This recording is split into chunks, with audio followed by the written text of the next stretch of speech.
Okay, people, here we go. This is episode 3 of my Paradox mega campaign as the Caledonians. We've formed Albion, we've conquered most of Scandinavia, we conquered northern France and the Low Countries in northern Germany. We're going to expand out east to surround the Baltic Sea as much as possible. We're going to leave pretty much Estonia intact. But everything below that we're going to conquer. As you can see, Parthia got ridiculous. Rome is expanding scarily. Carthage is getting really big. I'm updating my legions. I'm wondering how to protect the Adui. Considering conquering New Thonia. I'm making new wonders. I always have some stone and precious metals on hand.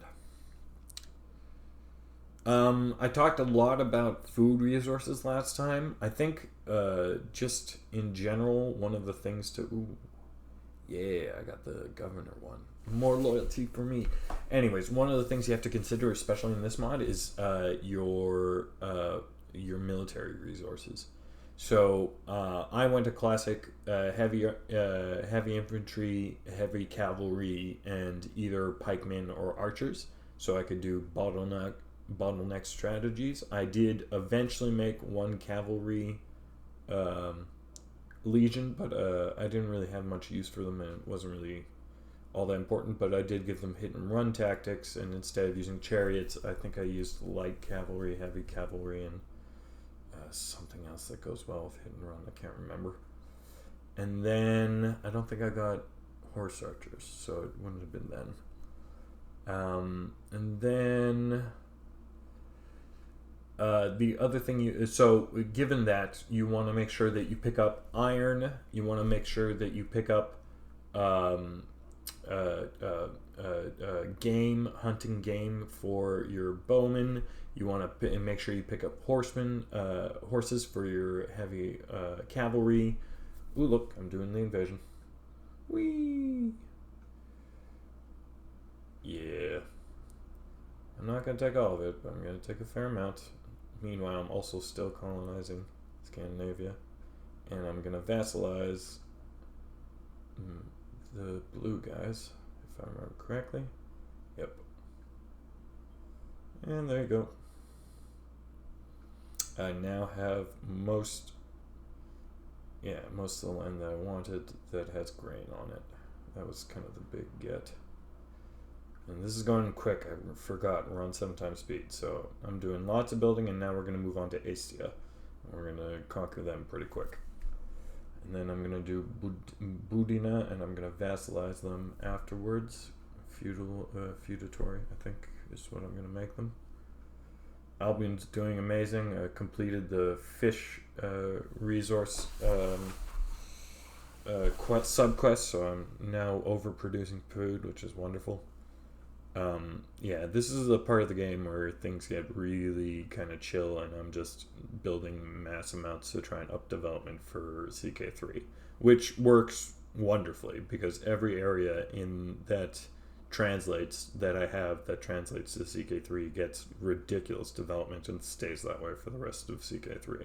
So I did okay. The only thing I miss that you lose pretty much in CK3 is resources, and you don't really get it back until Victoria, which is kind of annoying. I like trade, I like resource management. That's one of those things I play these games for. But I can appreciate the difference in situations. Let's see. I integrated the Scandinavians. Not that I'm really ever going to get through the German tree. I barely get through the Britannic and Celtic one.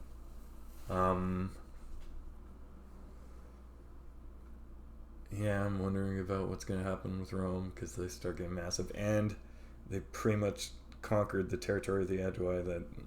Yeah, and... Yeah. I didn't see that coming. I thought for sure I had a little bit more time before they started expanding into Gaul, but nope.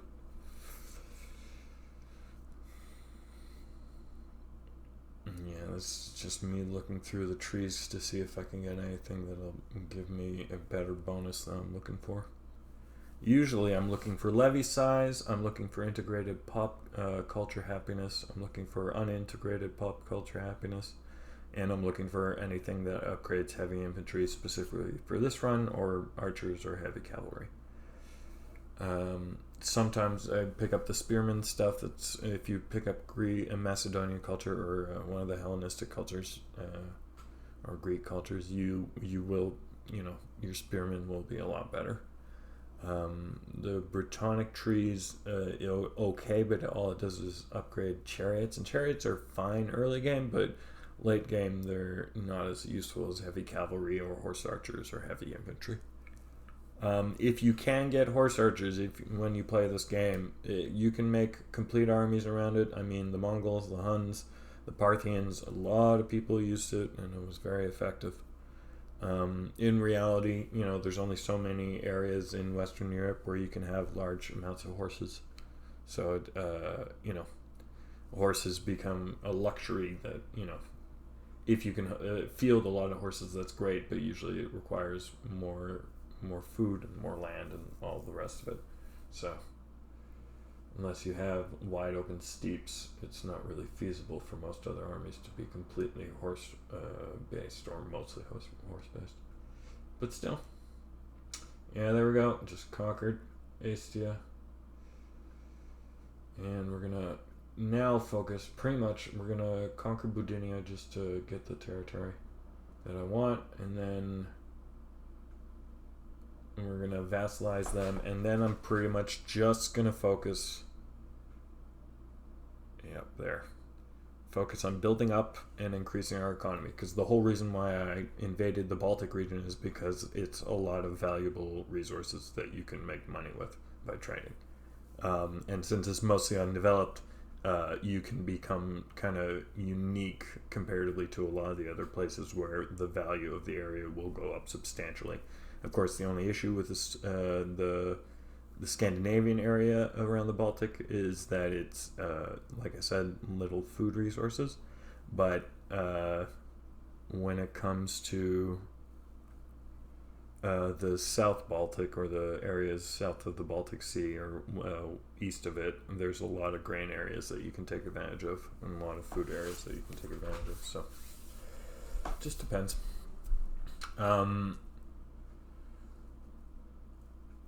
Like I said before, iron is a big one for heavy infantry. Horses is a big one for cavalry. Wood is actually kind of useful for ships, and other things like that. Hunting wild game will give you archer bonuses. Light metals will give light infantry bonuses. In this one, I can't remember, but one of the resources gives spearmen the bonus instead of light infantry. Leather, I think, still gives light infantry defensive bonus.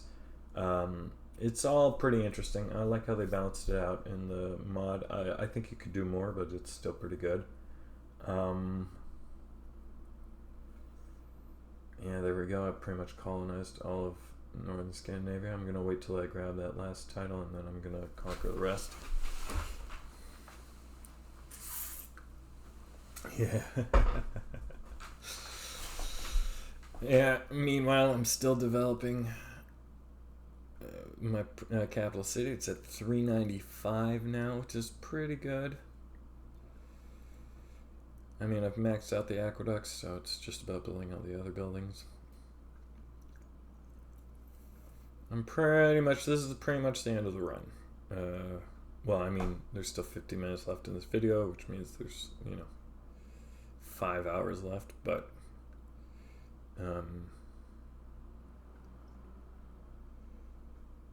I mean, it's not going to really change much more than this. I'm going to do a little battle with Rome, and that's about it, because I'm going to make the Aedui my protectorate so that I don't have to worry about calling them for allies or whatever, missing their call for allies, call for arms. I'll just immediately be brought into the war and beat them down. But of course, because I'm so much more dominant than they are militarily, because I gave myself 114 tech or whatever, they're not going to come at me or at the Aedui or anyone who else I put under my protection. because they'll be too afraid of losing land. And the only reason why I end up fighting them is specifically because I want a little bit more in northern France and a little bit of in Germany just to get the grain lands, and also Paris, but whatever, not a big deal. I try and develop Paris, but I don't last into this game to be able to really do much of a change there. Yay! Just balanced the budget. Yay! Go me! And now I'm gonna go and make another legion, which is gonna put me back into debt. But it's okay. I'm basically on my way. And I turned on automatic trades because I realized how much it can be very frustrating to be constantly accepting trades. You just gotta be very careful about what you accept on your trades. So like, for example, I make a lot of light metals and fish in my territory.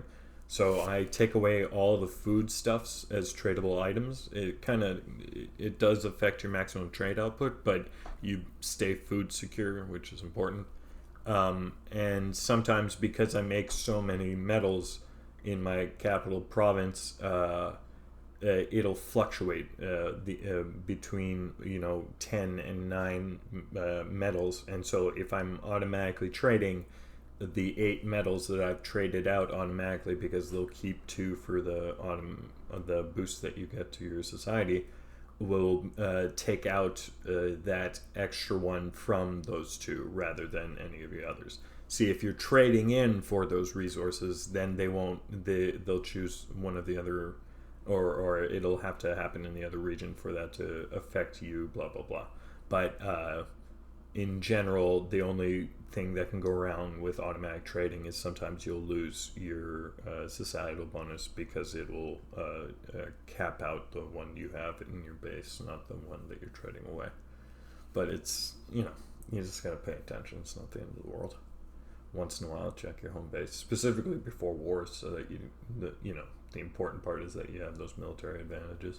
I mean, if you're getting to an overpopulation level, then you're going to want to watch how much grain you have in your city at all times, but it's not a big deal. So yeah, there we go. Took on Rome, talked right over it. Now that's what the border is going to look like. Hermudia is going to stay my vassal, and Manimia is also going to become my vassal. So I'm going to get their territory theoretically in CK3, which I didn't really like. I would have preferred that they'd stayed my vassals, but whatever. The conversion was made. I played through it. It's fine.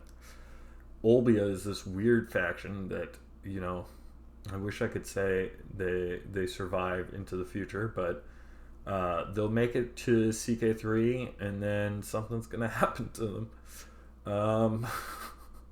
And to be clear, the reason why I'd want them to survive is because they're a republic. It's the reason I want Carthage and Rome to survive. I just like the idea of republics existing in CK3 and kind of like, republics surviving all the way through.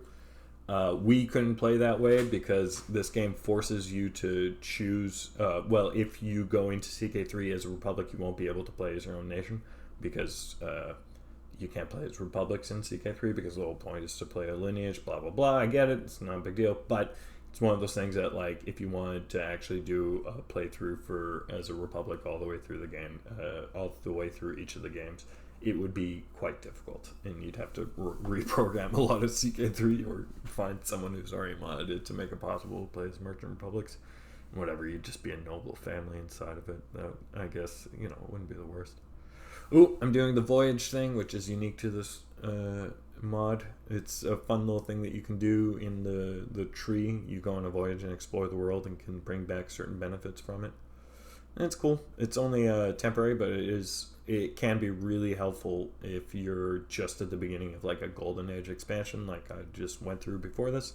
Then it can lend a lot of kind of stability to that and give you a lot of nice bonuses, depending on what you pick up around the world. I'm still exploring it because I've only done it twice and there's like 4 or 5 different places you can go. But it's pretty interesting. I like a lot of the things that Invictus did. Like I said, the only thing I didn't like necessarily was that I couldn't, make unlimited aqueducts to make the population as big as I wanted. But like, whatever. It's barely a thing, and technically I could still increase the max population if I want just by doing infrastructure. And, the way that they limited your ability to do infrastructure is just logical. Like, it costs more money and influence to put in a certain amount of extra, infrastructure for the population or what have you. I don't dislike any of those choices, so my enjoyment of Invictus is perfectly fine. Yeah, there we go. Just made another legion. But luckily, because I've taken so many great lands, I'm actually going to be able to afford it in a relatively short amount of time. Yeah, there we go. I just made Edua my protectorate. Yeah, this is pretty quick, so you're going to have to peak it or stop at a certain point. But Carthage has pretty much taken all of Spain now, and Rome has taken northern Spain. So they're going to stay at loggerheads, and it's going to continue until Europa 4. There's going to be a little bit of a change eventually, but not by much. The one weird thing that the game kind of forces any Rome faction to do is either expand or cut itself in half. So Eastern Roman Empire is going to spawn, but of course, because their choices are between Carthage, me, and the Eastern Roman Empire, and like Ptolemy, they're going to choose to go after the Eastern Roman Empire a bunch, which is hilarious. It's quite a roller coaster, because first they grab Constantinople, then Thrace comes back all of a sudden, then they lose Constantinople, then Thrace goes away, then Rome conquers a bit more, then they lose more land, then a bunch of... it's just ridiculous. Anyway, so even by the time we get to... They're still in Europa 4, but they're on their last legs. Yeah, see, I'm thinking about what to do now, where I'm going to go. And really, I don't want to fight Rome again. I don't really want to take any other land. What I'm going to do is make sure that they basically stay out of the age-wise land. So I'm going to conquer them, then take a certain amount of territory so I can take the land that they took in Adwai. And then I'm going to sell back the territory to the Adwai and the Romans, because I don't want that border gore. It just bothers me. And I want to make it clear that that's not their land.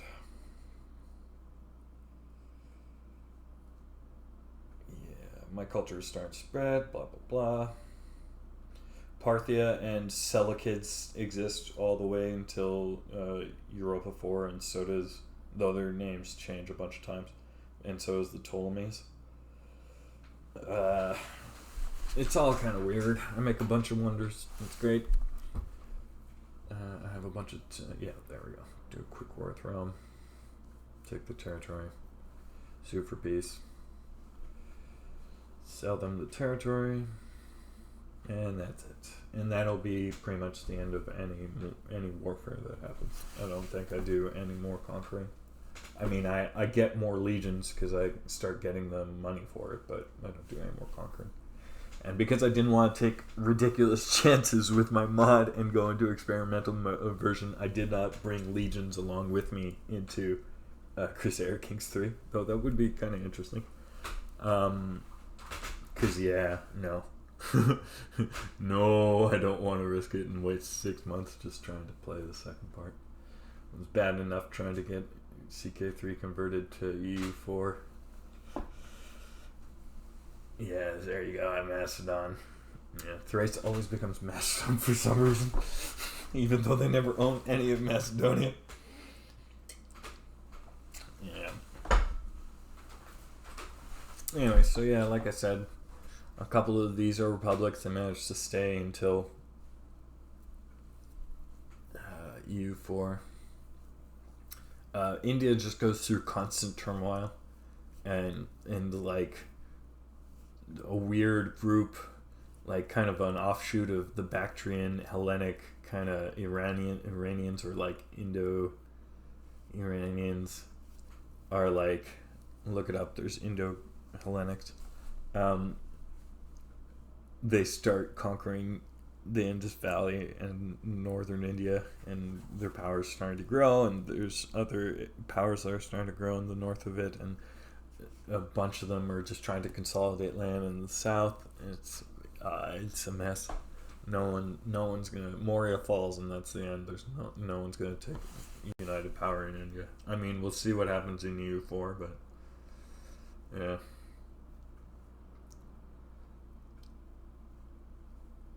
Yeah, this is pretty much the rest of the game. I'm just gonna be building as much as possible and trying to maintain positive relations with everyone.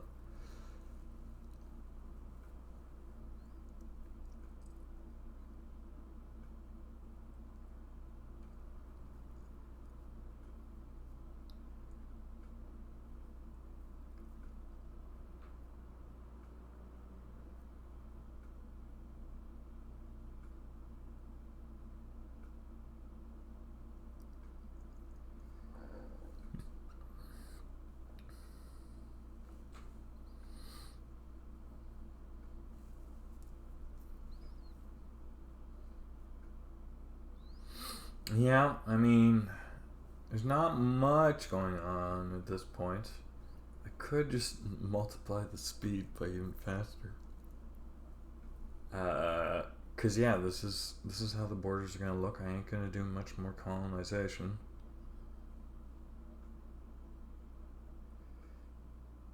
I'm gonna build up Caledonia until I can't anymore, or Inverness until I can't anymore. Yeah, I'm checking out. Yeah.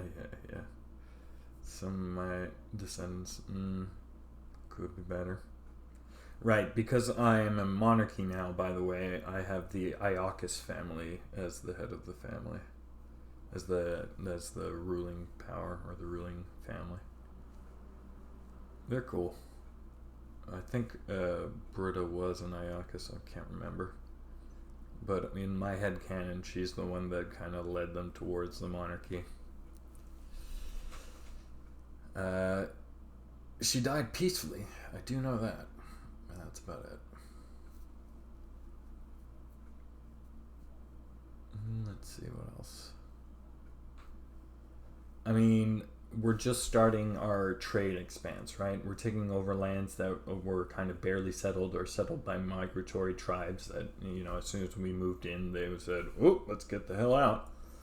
And then we started taking over the northern Baltic region, kind of pushing against the waves of tribes that were coming in from the east and the steppe, presenting a very different front for them to be taken over. Of course, one of the main reasons why we went there is for amber, because it was lucrative for our trade purposes. And of course, there was, fertile land that we could then, support greater populations with.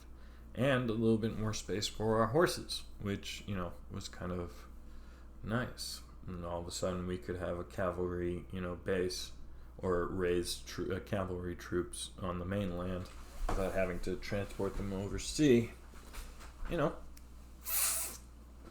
there's other things that we came to like, and also begrudge about the new territories that we spread into. Scandinavia was definitely rich in this amber resource and other similar resources that would bring us value, but it was, less plentiful with food, and the temperature made it more difficult to make larger cities or larger settlements. But it was an acceptable trade-off, and with the acquisition of the northern kind of lands of the lands surrounding the North Sea and the Baltic Sea, we were able to really solidify our food production and our ability to defend ourselves and acquire, important resources. Among them, we also developed glass, and we developed iron and steel, I'm guessing. We developed, what else? We had amber, obviously. We have cloth and incense, and no, I don't think we have incense. No, we traded for incense, but still, we lots of cloth, lots of good things.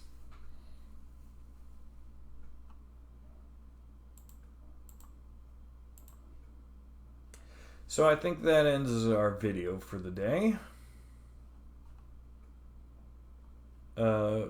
We did pretty good, and our culture has been pretty developed.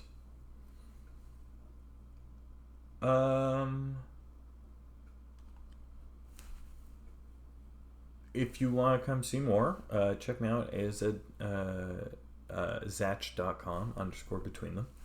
I hope you're all doing well. Catch ya.